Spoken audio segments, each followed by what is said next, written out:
فوالا البنات، حبيت ندير كسره محشيه. قلت بوركوا با ما نبارطاجيش معكم الوصفه ديالي. نجيبوا البسيمه العجيبه تاعنا هذه. واش نديروا فيها؟ نجيبوا اي كاس راكو حابين تكيلوا به ونبداو في المقادير مباشره.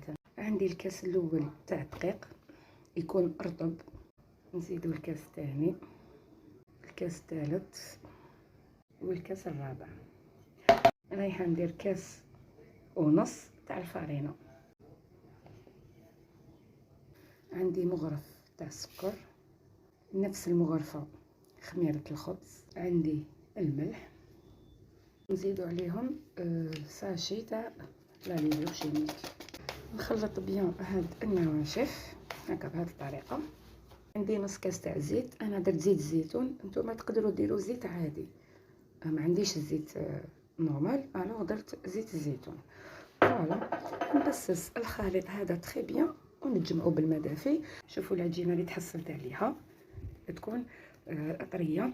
انا درت 2 كيسان ما. شوفوا من الكاس الثاني شحال قعد ليه. فوالا ربع كاس. هذه هي شحال دات لي الماء. دوكا نحطها في كيس بلاستيكي، نخليها في الفريجيدير نص ساعه ونعاود نولي لكم. فوالا شوفوا العجينه بعد ما ارتاحت لي. انا راني رايحه نوزنها 250 غرام.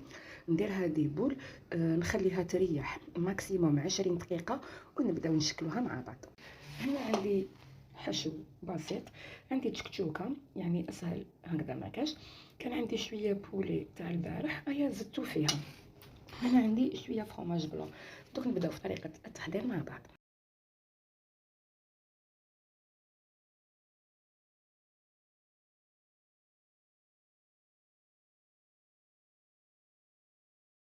هاوليك الشكل النهائي تاع الكسره ديالي.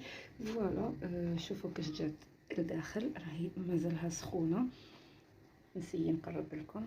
فوالا بدات هذيك التحميره الشابه. انا نحب الكسره تكون طايبه هكذا. ان شاء الله تكون عجبتكم الوصفه، ونتلاقاو في وصفه اخرى ان شاء الله. ما بقى لي غير نقول لكم على بروشين.